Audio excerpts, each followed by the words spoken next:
Knows. Networking No Nos, Rae Stonehouse.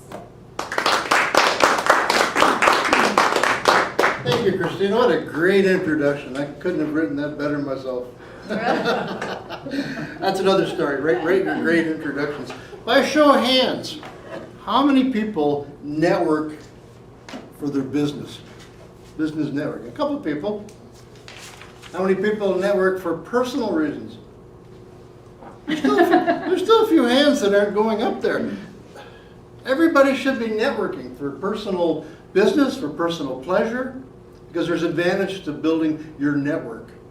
What I'm going to be taking a look at over our short time together is some of the research that I had done when I wrote the book Power Networking for Shy People.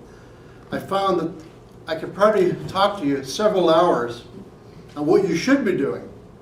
What I want to do in this short time together is take a look at some things that you shouldn't be doing. It's a little bit of a lighthearted approach to networking, because if you look at what you shouldn't be doing, then you've got a better idea of what you could be doing. And the shouldn't be doing is probably a lot quicker than what you should be doing. Clear? Clear as mud. We have a PowerPoint to go through, and I'm just going to pass out a handout for everyone so you can follow along. You can jot down some notes if you would like. Take a copy and pass it along, please. Now there's 15 different points here. They're not in any priority. One is not more important than the other. It's probably just the way they hit my mind and the way that I recorded them. So if you want to be a good networker, these are things that you should keep in mind. The first one is you don't want to be a no-show. And it says not showing up for an appointment is what that means. I think every one of us knows somebody in our life that, well, I'll meet you Tuesday, we'll get together at a certain time. And you know that they're never going to be there, because that's what their history is, that's what their background is. They never show up. That's their reputation. You know that. But do you want to be that type of person? Do you want to be remembered as No-Show Joe? When you're out networking, people are remembering you. You have your reputation. You're developing something. You're meeting people. You're developing your reputation. So something to think about is if you set up an appointment, you either show up for your appointment, and let's face it, reality is that we are not going to be able to keep all the commitments that we make. But as being a professional, what you have to do is you have to take the actions. If you're unable to attend a meeting, could be notifying the person, could be by email, could be leaving a voicemail, could be leaving an email and a voicemail and talking to the person, doing everything that you can so that person is not sitting in a coffee shop or a restaurant. They've already ordered, they're waiting for you. So don't be a no-show Joe. That seems like an easy one. At the end of this, I'm going to open it up for some questions and answers. So if you have a question as we work through these 15, just keep them in mind and we'll just refocus at the conclusion of this presentation. The second one is not following up with something that you were saying you're going to do. Now, just expand upon that a little bit. Is anybody familiar with BNI? Business Networking International. You ever heard of it? What it is, they're breakfast networking groups, and they're referral marketing, so you have one person from each profession that gets together. It's over a breakfast, and they help refer each other. They help build each other's business. Kelowna's got quite a few. There's 3 or 4 BNIs, and there are other groups, the Okanagan Business Referral Groups and Okanagan Business Professional Network. So there's several groups. But Dr. Ivan Meisner was the founder of the BNI. So that was sort of the first one. They're the one that started things off. And he has something called giver's gain. This is a basic concept that he has. Now the concept behind giver's gain is that if you give something to somebody freely, they will feel the need to repay you in some way. It's called the law of reciprocity. If you are a believer in the law of attraction, which I happen to be, if you give something to somebody, somewhere along the line, the universe will give you something in return. But what happens is, when you give something to somebody, it creates a certain tension. when they feel obligated to give you something in return. So the idea here is the giver's gain. You gain by giving something. Now, as I said in the law of attraction, if I give something to somebody, it may not be that individual that returns it to me. I could get it from somewhere else. If you are a believer in systems thinking, back about 2 decades ago, in the 1980s, I guess it would be, Peter Senge wrote a book called The Fifth Discipline. It's a book that every adult should read, especially if you're in business. The Fifth Discipline talks about systems thinking. One of the aspects of systems thinking, tying into the law of reciprocity and giver's gain, is called creative tension. The idea is, if there's any smokers or any drug addicts in the room, nobody's going to respond to that one. But one of the behavior modification techniques they use, they put an elastic on your hand. And they pull that elastic out. So if you get a craving for a smoke, you pull the elastic out, zap, you get a snap. Well, you can't keep that elastic out forever. That's what that creative tension is. The idea is that if you do a favor for somebody, they're going to return it. The whole giver's gain. So there's advantage to doing that. However, if you say that you are going to do somebody, well, I'll send you a file on that. I'll send you an article on this. I'll send you this, and you don't do it, it works against you.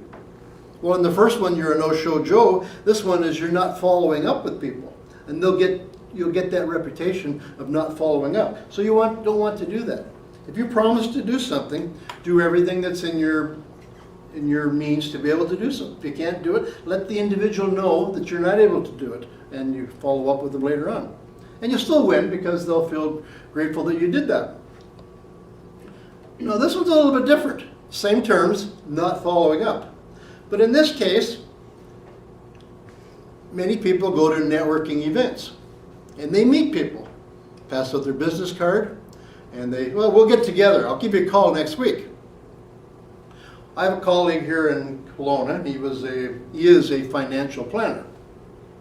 And he's told me that he almost 100% of the time follows up with the people that he meets at a business networking session, which is great. He's got more courage, I guess, than I do, but he follows up with it. But inevitably, he says that people say to him, very few people actually follow up. So people say they're going to follow up, but they don't follow up. So when he follows up, he puts himself to the top of the pile, and people recognize him for that, and they're more likely to want to do business with him because he followed up. So the secret is, if you say you're going to follow up with somebody, do follow up with them. This one, I think most of us have experienced this. Just let me walk you through the scenario. You're in a networking session. There's people all around. It could be a cocktail party. It could be personal. You're talking with somebody. You're having a great conversation with them. But while you're doing that, you're looking them in the eye. But they're like this. They're looking all over the place. It's as though they're looking for a better opportunity. They're looking for somebody better to speak to than you. You ever experienced that before? You feel that they're not really giving you their concentration? You ever experienced that? Yeah. Work with me, audience. Say yeah. So don't do that yourself. If you are talking with somebody, give them your full, undivided attention. But that doesn't mean you stare them in the eyes. You can still glance around to see what it is, but not be looking for a better opportunity.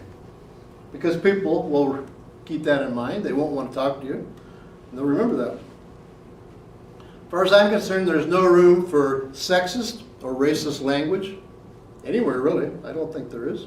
Certainly not nowadays. For me, the alarm is, it's usually, I call it an old crusty fellow. Old meaning he's probably about 2 or 3 years older than me. I'm not sure how that happened. But, and they come up to, can you take a dirty joke? Well, no, I don't want to hear a dirty joke, because they're usually not just dirty joke. They're sexist. Once you get that, can you take a dirty joke? It's like quicksand. Once you say yes, you're trapped by that. I don't want to hear a dirty joke. I haven't told a joke that I can recall in a good 15 years or so. I used to tell jokes. I used to collect jokes. I used to love jokes.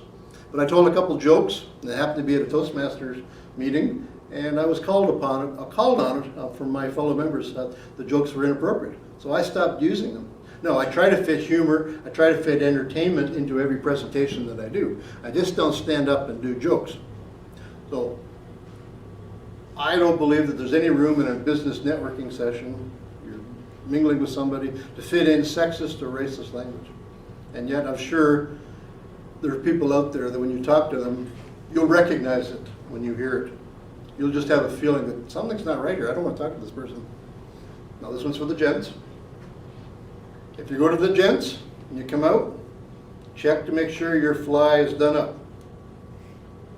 We don't want to have a wardrobe malfunction. It was a Janet Jackson. Was it in the Academy? What was it? Not the Academy Awards, but what was it? She was the entertainment. She had a wardrobe malfunction. Anybody remember that? Hit the news. It was all across everything. I know this one from personal experience. I was chairing a meeting, some 2-hour meeting on stage, tuxedo, black tuxedo, 300 people in the audience.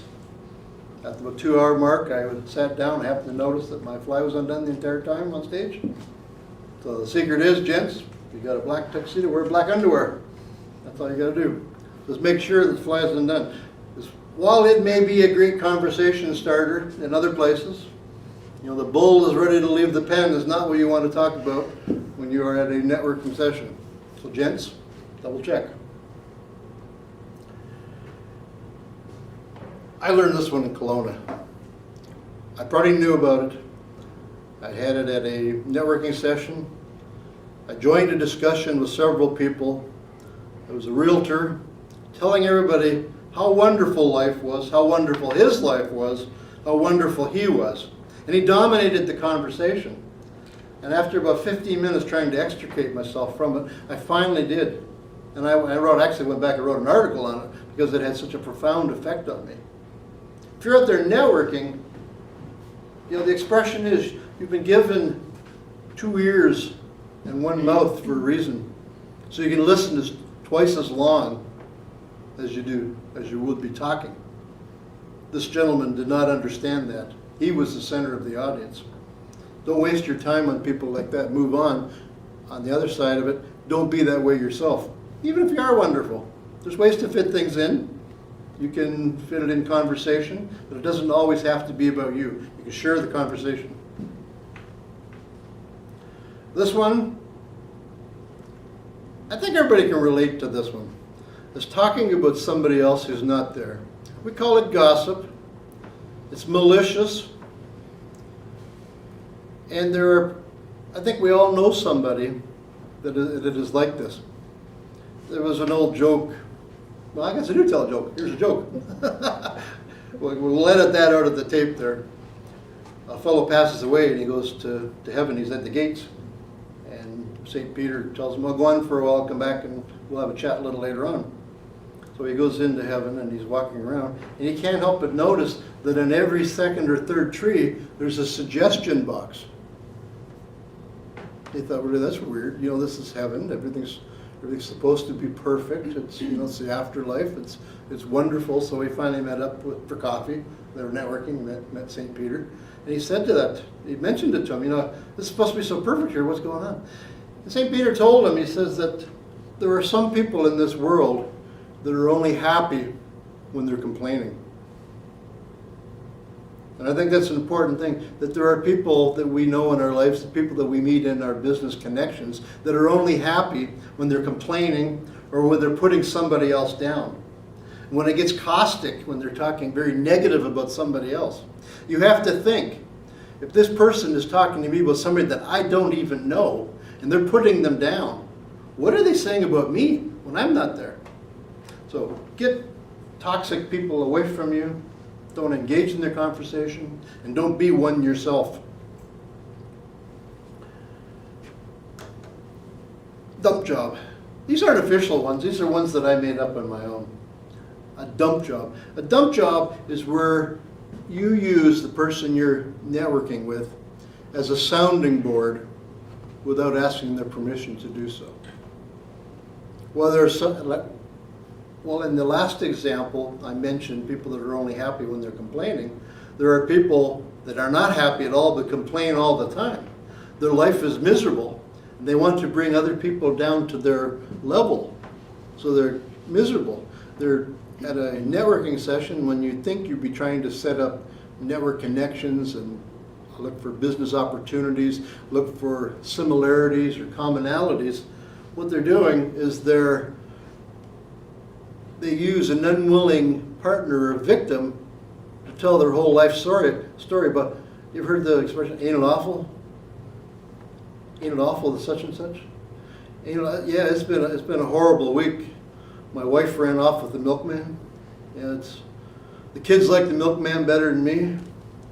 And now I don't have any milk in the house. So it just keeps going on and on. That's a dump job. While there is room for sharing with people that things aren't going so well, the other person should be a willing partner. They should be knowing that they're participating in it. And it's not a one-way conversation where you are dumping on them. This one's similar to number 10 here, monopolizing other people's time. Similar to the point that was talking about I'm so wonderful. This one is where somebody would come up to a person at a networking session and start talking with them, and they're somewhat comfortable, and they stay with them for almost ever. Now, the research that I did in writing the book that I was mentioned in my introduction, what I found was that the research, whoever wrote the article that I read, said that when you go to a networking session and there's people there, I'll quiz you on this one. If you see somebody at a networking session, do you think you should spend time with them, talk to them, or not? Any thoughts? That depends. Well, should you spend time with them or not? It's a simple question. Doesn't? Yes. Yes? Any no's? Okay, why would you say yes? You're at a networking session. Okay. Would anybody say no? Would anybody take the opposing side, even for argumentative sake? Well, you'd say no because you're networking to meet new people rather than to reacquaint yourself with people you already know. Exactly, and that's what the research, the book, the articles I read said, that you are there at a networking session to meet people. You are there to get new opportunities. You already know these people. They're not going to give you anything. Now, I would say what Teresa had said as being the opposite. I take that approach is that while you're looking for opportunities, it's good to touch base with people that you already know because they are part of your existing network, like watering plants or fertilizing them. You want to nurture those connections.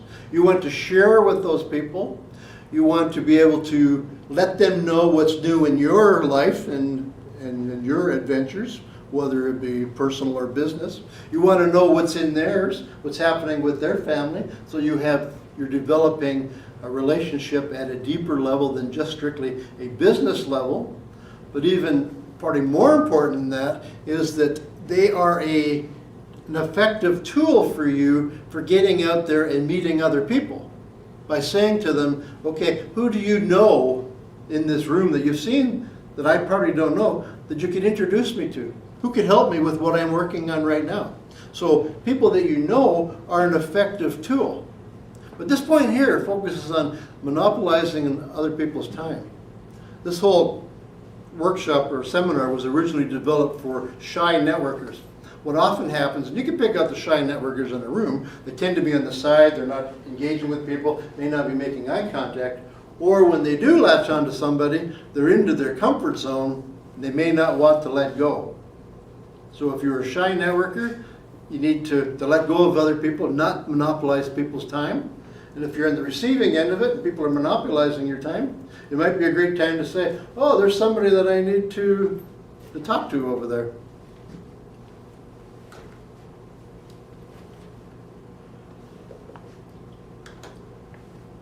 Canadians and North Americans, for the most part, we respect business cards. We're not in the same class as you would see with perhaps the Japanese business people. They take their business cards much seriouser than what we do. So if somebody presents you with a business card, you take a look at that business card, you hold it with two hands, you read it, you flip it over to see if there's anything on the back, and you respect it. What you do at that point. You may want to hold on to it while you're talking to the person. You may use this as a source of questions for the person, but you respect it. Under no circumstances do you do something like that, like picking your teeth, or just what I've seen people do is write on the back of it. Well, they might be okay writing in the back of it when the people are out of the way. I wouldn't do it in front of them because this is their card. This is them. So you want to be able to respect that card. And the same thing, you would hope that people would also respect your card. For those of us that have been to business networking sessions on a regular basis, does anybody know a shark? Would you be able to describe a shark if I asked you?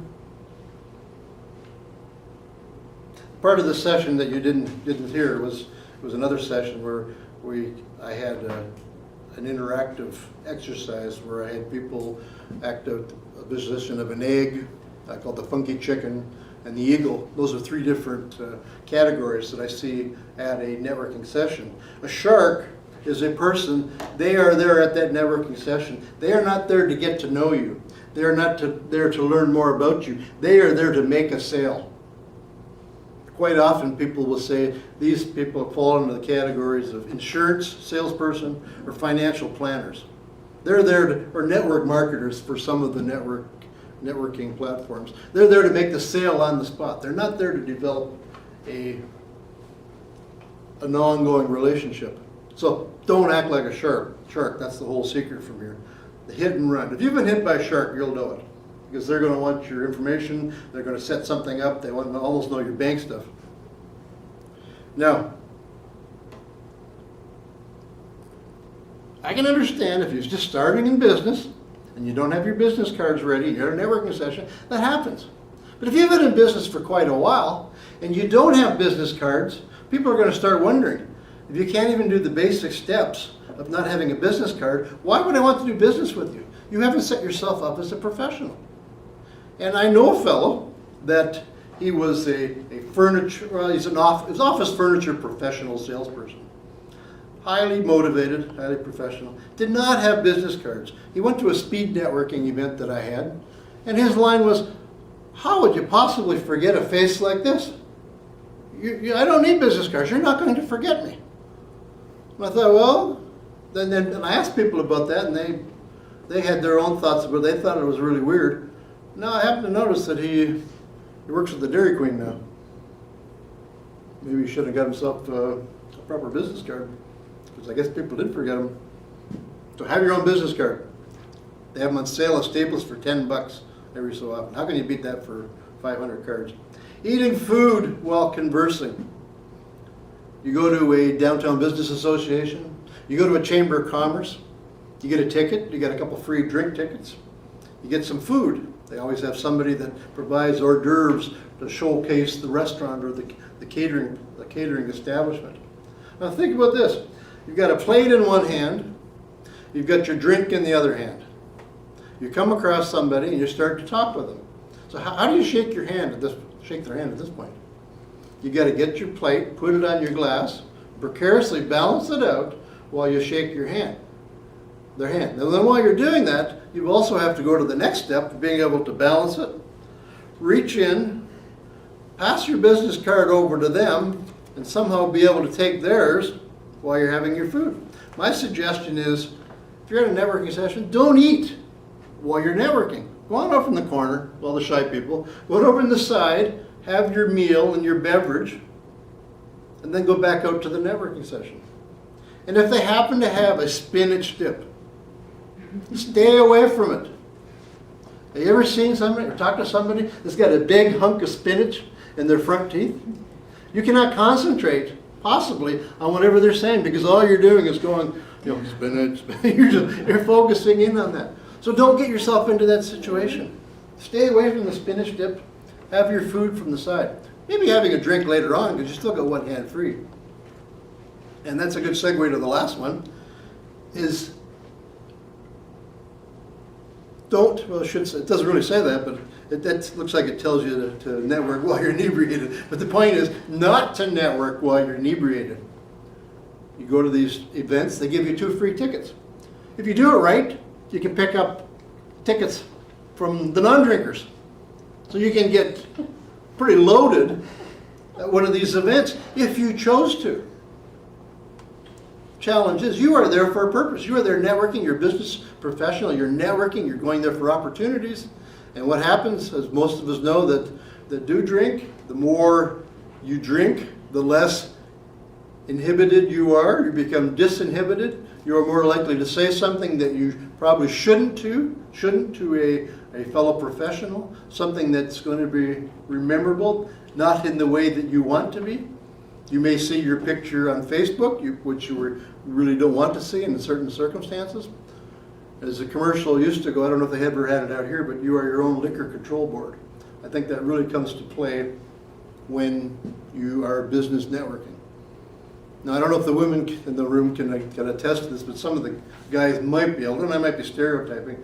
You ever notice, gents, sometimes 10 beers not enough, but another night, 1 beer, you would never even consider walking because you ever had that? Well, I've stereotyped. Okay, 15 beer. How's that? That's a year's worth for me. That's a year's worth for me. Because your metabolism is different. That's my presentation on the top 10 or top 15 networking no-nos. It's kind of a flip over of what you should be doing. I hope you take away something from that. That's my presentation. We'll open it up for question and answer now. If we can turn the camera